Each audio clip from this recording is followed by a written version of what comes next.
2022년 2월 27일 주연후 마지막 주 거룩한 독서를 위한 성서 읽기 제1독서 출애굽기 34장 모세가 시내산에서 내려오다. 모세가 두 증거판을 손에 들고 시내산에서 내려왔다. 그가 산에서 내려올 때에 그의 얼굴에서는 빛이 났다. 주님과 함께 말씀을 나누었으므로 얼굴에서 그렇게 빛이 났으나 모세 자신은 전혀 알지 못하였다. 아론과 이스라엘의 모든 자손이 모세를 보니 모세 얼굴에 살결이 빛나고 있었다. 그래서 그들은 그에게로 가까이 가기를 두려워하였으나 모세가 그들을 부르자 아론과 회중의 지도자들이 모두 그에게로 가까이 갔다. 모세가 먼저 그들에게 말을 거니 그때에야 모든 이스라엘 자손이 그에게로 가까이 갔다. 모세는 주님께서 시내산에서 자기에게 말씀하신 모든 것을 그들에게 명하였다. 모세는 그들에게 하던 말을 다 마치자 자기의 얼굴을 수건으로 가렸다. 그러나 모세는 주님 앞으로 들어가서 주님과 함께 말할 때에는 수건을 벗고 나올 때까지는 쓰지 않았다. 나와서 주님께서 명하신 것을 이스라엘 자손에게 전할 때에는 이스라엘 자손이 자기의 얼굴에서 빛이 나는 것을 보게 되므로 모세는 주님과 함께 이야기하러 들어갈 때까지는 다시 자기의 얼굴을 수건으로 가렸다. 시편 99편 우리의 주님은 왕이시다. 주님께서 다스리시니 뭇 백성아 떨어라. 주님께서 구룹 위에 앉으시니 온 땅아 흔들려라. 시온에 계시는 주님은 위대하시다. 만 백성 위에 우뚝 솟은 분이시다. 만 백성아 그 크고 두려운 주님의 이름을 찬양하여라. 주님은 거룩하시다. 주님의 능력은 정의를 사랑하심에 있습니다. 주님께서 공평의 기초를 놓으시고 야곱에게 공의와 정의를 행하셨습니다. 우리의 주 하나님을 찬양하여라. 그분의 발 등상 아래 엎드려 절하라. 주님은 거룩하시다. 그의 제사장 가운데는 모세와 아론이 있으며 그 이름을 부르는 사람 가운데는 사무엘이 있으니 그들이 주님께 부르짖을 때마다 그분은 응답하여 주셨다. 주님께서 구름 기둥 속에서 그들에게 말씀하시니 그들이 그분에게서 받은 계명과 율례를 모두 지켰다. 주 우리 하나님, 주님께서 그들에게 응답해 주셨습니다. 그들이 한 대로 갚기는 하셨지만 주님은 또한 그들을 용서해 주신 하나님이십니다. 주 우리 하나님을 높이 찬양하여라. 그 거룩한 산에서 그분을 경배하여라. 주 우리 하나님은 거룩하시다. 제2독서 고린도후서 3장 새 언약의 일꾼들 우리는 이런 소망을 가지고 있으므로 아주 대담하게 처신합니다.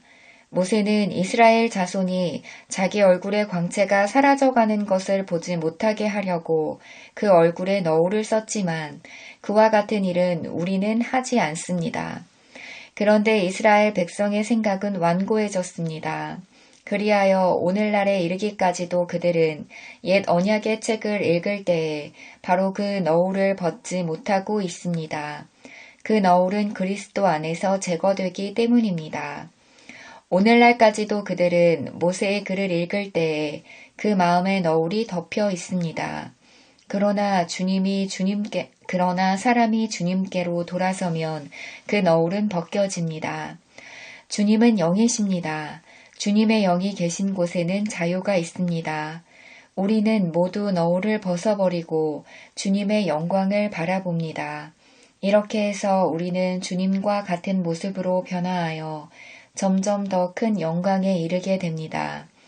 이것은 영이신 주님께서 하시는 일입니다. 질그릇에 담긴 보물. 그러므로 우리는 하나님의 자비를 힘입어서 이 직분을 맡고 있으니 낙심하지 않습니다. 우리는 부끄러워서 드러내지 못할 일들을 배격하였습니다. 우리는 간교하게 행하지도 않고 하나님의 말씀을 왜곡하지도 않습니다.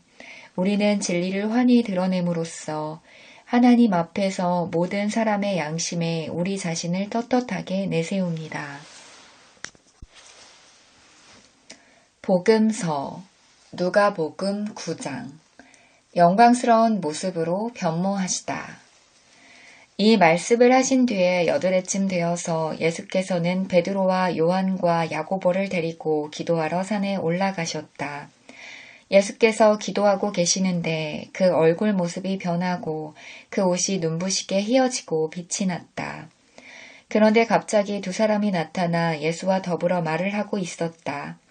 그들은 모세와 엘리야였다.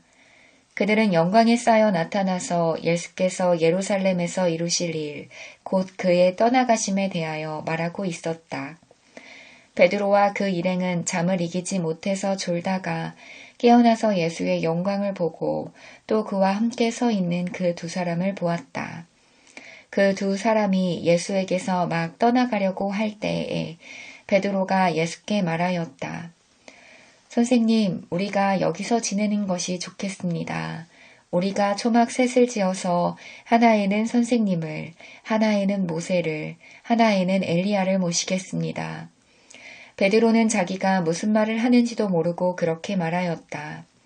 그가 이렇게 말하고 있는데 구름이 일어나서 그 세 사람을 휩쌌다. 그들이 구름 속으로 들어가니 제자들은 두려움에 사로잡혔다. 그리고 구름 속에서 소리가 났다. 이는 내 아들이요 내가 택한 자다. 너희는 그의 말을 들어라. 그 소리가 끝났을 때에 예수만이 거기에 계셨다. 제자들은 입을 다물고 그들이 본 것을 얼마 동안 아무에게도 알리지 않았다. 귀신 들린 소년을 고치시다. 다음 날 그들이 산에서 내려오니 큰 무리가 예수를 맞이하였다. 그런데 무리 가운데서 한 사람이 소리를 크게 내서 말하였다. 선생님, 내 아들을 보아주십시오. 그 아이는 내 외아들입니다. 귀신이 그 아이를 사로잡으면 그 아이는 갑자기 소리를 지릅니다. 또 귀신은 아이에게 경련을 일으키고 입에 거품을 물게 합니다. 그리고 아이를 상하게 하면서 좀처럼 떠나지 않습니다. 그래서 선생님의 제자들에게 귀신을 내쫓아달라고 청하였으나 그들은 해내지 못했습니다. 예수께서 대답하셨다. 아, 믿음이 없고 비뚤어진 세대여, 내가 언제까지 너희와 함께 있어야 하며 너희를 참아주어야 하겠느냐. 네 아들을 이리로 데려오너라. 아이가 예수께로 오는 도중에도 귀신이 그 아이를 거꾸러뜨리고 경련을 일으키게 하였다. 예수께서는 그 악한 귀신을 꾸짖으시고 아이를 낫게 하셔서 그 아버지에게 돌려주셨다. 사람들은 모두 하나님의 위대한 능력을 보고 놀랐다. 아멘.